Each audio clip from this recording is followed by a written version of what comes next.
Hello, my loves. Welcome back to Free the Wisdom to Heal the Body and some thought pain therapy with me, Cassandra McAllen. Today's topic I have entitled, Why Am I Struggling to Heal? You could also call it, What are the obstacles to healing that I'm facing? Or, How can I focus on what I want and gain momentum for change? So, oftentimes, when we are trying to heal our bodies or reduce our anxiety or depression, we come across negative, repetitive thoughts that seem to increase our pain. It's as if our minds are stuck in the groove of a vinyl record that plays the same song over and over again. So, let's see if any of these tunes resonate with you. My back will never stop hurting. I can never get out of this debt. I will always be afraid or anxious. This person will never love me or treat me like I want. I'll never be free of this disease. No matter what I do, my body will never look like I want it to, etc., etc. Unknowingly and unconsciously, we say the same thing over and over again. Not because we want it, and not even because we can't think of what to say differently. It's because our minds have created beliefs, habits of thought, based on what we've seen or experiencing in this moment. And that feels powerful and true and sometimes inevitable.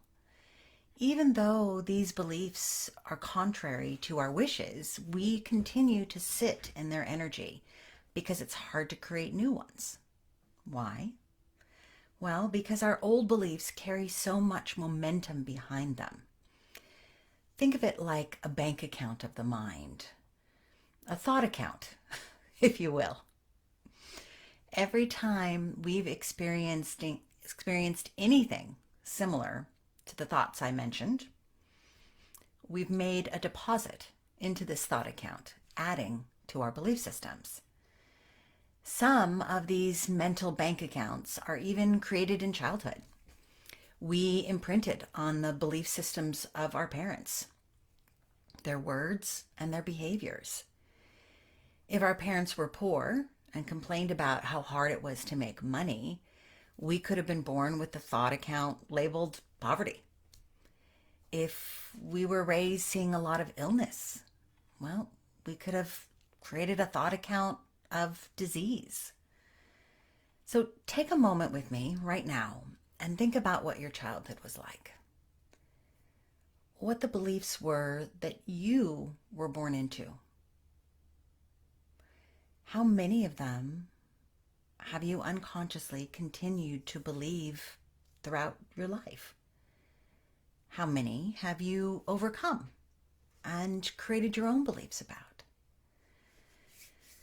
Well, if you're like me, I imagine that there are many things that you heard or saw when you were growing up that you decided would never be in your adult life.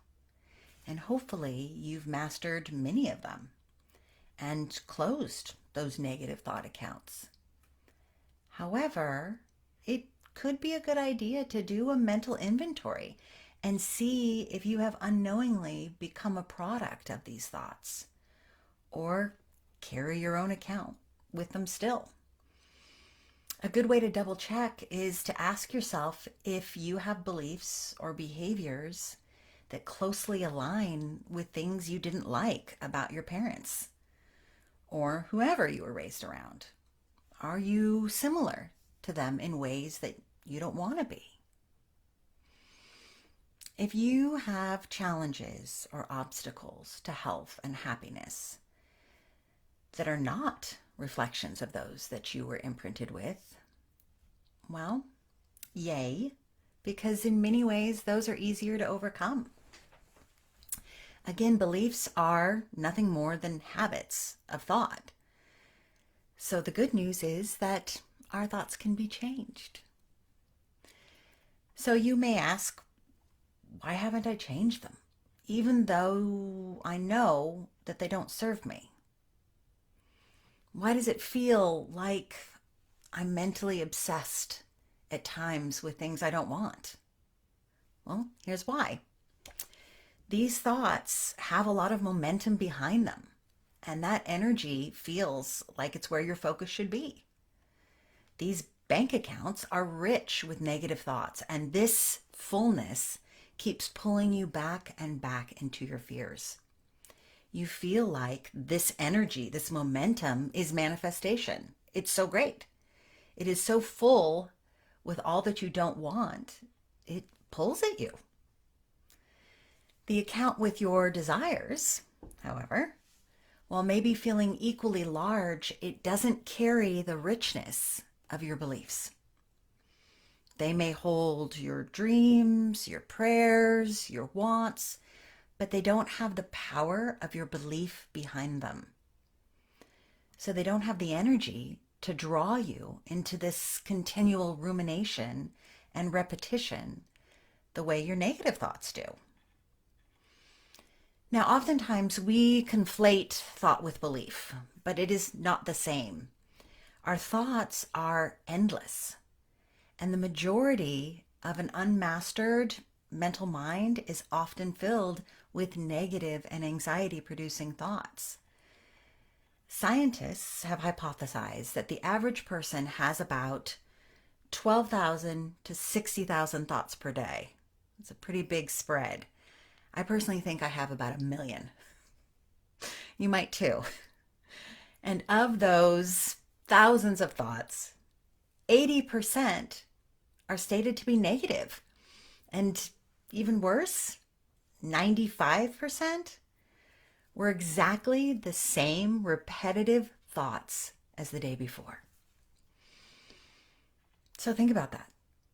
The tendency of our mind is to replicate again and again the same thoughts we always think. Our greatest obstacle to healing is really our own minds. It's not the actions of others that we can't control. It's not what's going on with the world. It's not our bank account. It's our beliefs, the habits of our thoughts. So, how do we change this? Well, we must start with learning how to observe our thoughts without making them irrefutable beliefs or facts. Recognize the tendencies of our mind when we're afraid. Build practices to manage our stressful thoughts and learn how to reframe them. Thought reframing is a process of replacing negative thoughts, which can worsen things like anxiety, depression, and pain, with more helpful thoughts. So here are some quick examples of how you could reframe thoughts to focus on what you want rather than what you have. So for chronic physical pain, take a day, or heck, even just a moment, when you're feeling better than you have in the past, and think and speak about it in gratitude and with belief. You could say something like, and I do this, I love that I feel better today, and I believe that I will continue to feel a little better every day. Or, my body is strong and getting stronger all the time. Even if it may seem hard to imagine in the moment, that's okay. Keep saying it, because it will build its own momentum with repetition and begin to create kind of a different groove in your mental record. It will make different pathways in your mind and will create a different reaction in your deep limbic system, which will start making immediate changes for the better. Even in the moment when we are thinking more positive thoughts, our limbic system begins to cool down. Our body begins to feel more relaxed and less tense. And there are numerous other ways that our system begins to make immediate changes to allow for what it is that you're creating in the thought account of your beliefs and your desires. So stop talking about what's wrong. Stop talking about what's frustrating you. Stop talking about your pain. Stop getting together with friends or with partners and having these kind of complaint coffee clutches where you only talk about what it is that you fear. And instead, focus on the moments that are right and that you love and that you want until you're able to build up your thought account with these memories of pleasure instead of pain or anxiety or fear. So I'll give you one more example since we have time. Here's an example of reframing your experience with money. How about saying, I love the feeling of not having to worry about money. I mean, that's irrefutable, right? Who doesn't agree with that? Or, I always have more than I think I have. Or, it'll cost less than I think it will. These are things I say all the time, especially when I'm in a place of fear and I can feel myself being drawn back into that thought account of poverty that my parents had, that I was raised in, that I have a ton of memories about. Well, that's not the thought account I want. So I have created and continue to create new beliefs around pain and illness and money and happiness. So if you want some more examples of how to break through your own negative thoughts and create a new thought bank, message me in the chat right now and I'll give you some thoughts.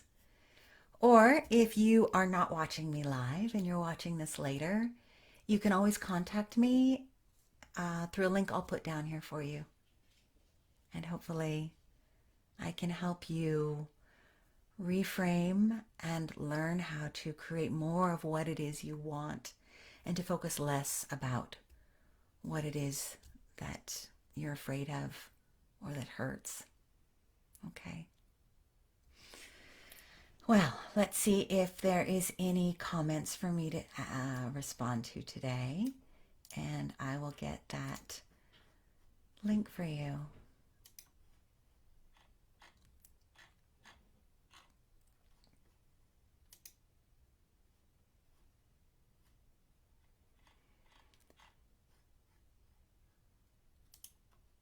Okay. Emily says, how do I figure out beliefs I can't see? I'd like to do that inventory, but I don't know that I'm always seeing what my beliefs are that are the origination of thoughts or behaviors in me that I don't want. This is a great question. One of the ways you can do it is when you notice in your body that you are not feeling well. Maybe your breath is coming with some difficulty, or maybe your skin feels tight, or your muscles feel tight, or maybe you're just feeling sad or stressed. Take this moment and think about what you're thinking about. What I like to do is write it down. What is my thought in this moment? And if I can't think of anything that I'm thinking about right now, then I'll ask myself, what was I thinking about earlier? What did somebody say to me earlier? Because sometimes something somebody can say to you innocuously can trigger a belief system kind of cascade that begins to take you back to that place where your fear lives, or your worry lives, or your anxiety lives. So changing our belief systems is something that takes time, and it takes mastering our thoughts. And it is, kind of simple, but not easy. So if you want more help, contact me, and I will give you some very specific exercises that you can do if pausing, centering, going into your body, and reviewing what it is you are thinking about now or have thought about, or journaling it out. If that's not enough, contact me. and I'll help you figure out what your belief systems are. Another way you can do it, also, as I mentioned, was think about what your parents believed. Do you believe the same things? Well, do you want to? If they believe things that you don't believe, that's a good way to figure out what some belief systems are that maybe you didn't even realize you were holding because they were like implanted into you as a baby, as a young adult, or maybe in school, or maybe with your friends, or maybe by the media. We are affected by so much. So I hope that helps. Randall said, focus on what you want, not what you fear. Exactly. And even more to the point of this talk is not what you have right now. When we focus on what we have right now, not enough money, physical pain, stress, a bad relationship, not having the relationship we want, that's what we're putting our energy into. That's the thought account that we're building. And again, that largesse, that energy is going to draw us to it. It feels like that's the manifestation that we want, but it's not. Desiree says, I've started my mornings with everything always works out for me. I do that too, as you know. Every morning when I wake up, I spend time before I get out of bed. The first, sometimes 17 seconds, sometimes 20 minutes, I spend thinking about all the joys and all the things that I desire. And I think about them in the present moment, and I create them. I actively build a thought account that is filled with everything I want, and I put a deposit into it every single day so I can build it to overcome all of the ways that I have thought negatively throughout my life and all the ways that I am continually on a day-to-day basis replicating the thoughts that I don't want. Susie says, I'm struggling with something unjust and I feel defeated today. Ugh. That is hard. What can I say instead of I feel defeated? Only because this is a repeat of something unjust that has happened in my past. Boy, you really nailed it, right? That's what we do. When we experiencing something that reminds us of our past experiences, boom, now that one experience becomes a load that is too big to carry. So one of the first things I like to do is I like to separate it from any other experience and acknowledge that it is in and of itself, even if it seems like an exact replication, it is separate. Because if it is connected to every other way that we've ever felt defeated by life or by experiences or by others, it's just too much to carry, babe. We can't do it. So first thing you're going to do is you're going to separate it. Then there's a couple of different options, a couple of different ways that you could go at it. So I'll mention them and I suggest you try the ones that you gravitate to. So one way would be to look at what the lesson has brought us. And that lesson could be simply the contrast. So if we've experienced something that we feel miserable about, that lesson could be the contrast of that misery. And we could then turn that into the focus of what it is that we would like to have instead. So somebody has gravely disappointed us. We could put our focus on everyone who has never disappointed us and the ways in which we don't disappoint ourselves. Another way to do it is to not focus on the feeling of lack of control, especially if it's related to the actions of others, and instead use it as a catalyst to make changes, to take control back so we are not negatively affected or feeling defeated with the behaviors of others. Another way to do that would be to reframe that to what is unjust and to look at that word in and of itself. Because one of the kind of thought programs that we run that is a fallacy is life is fair, or life should be fair, is what we say to ourselves. It should be fair. And we all know it's not, right? So I have struggled with that a lot in my life, wanting things to be fair, really finding myself rooting for the underdog and really frustrated by things that seem unjust. So I too get triggered by that a lot. So one of the things I do is I recognize that everything is lessons. Everything is learning. Everything is awarenesses. And my power lies in how I perceive it, how I act on it, how I reframe it, and what I can do with it that helps me see what it is I want. So, just a brief example of something that I kind of struggle with on the regular is seeing people that are unhoused. When I see people that are unhoused, it really gets me to the core. I feel bad for them. I feel sad for them. I feel that the world is unjust. And I can go to a dark place that makes me feel like no one will ever have enough and no one will ever be cared for. And I have learned how to shift that into just the awareness of contrast.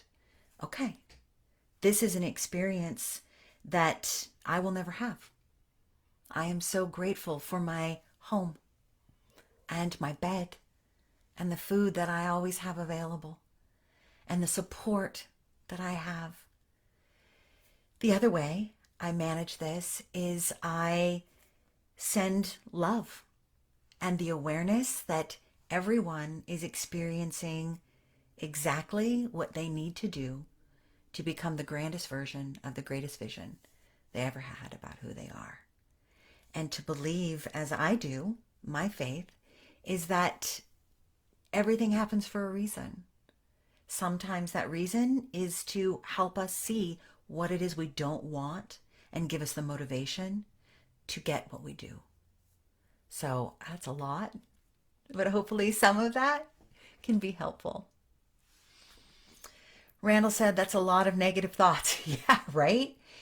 80% of our thoughts, 95% of them being repetitive. We really have to learn how to be masters of our mind, or we simply relive the same day over and over again. And that's scary. So, as always, thank you for joining me today. I love you all very much. And till I see you, take care of yourself for me. Okay? Bye.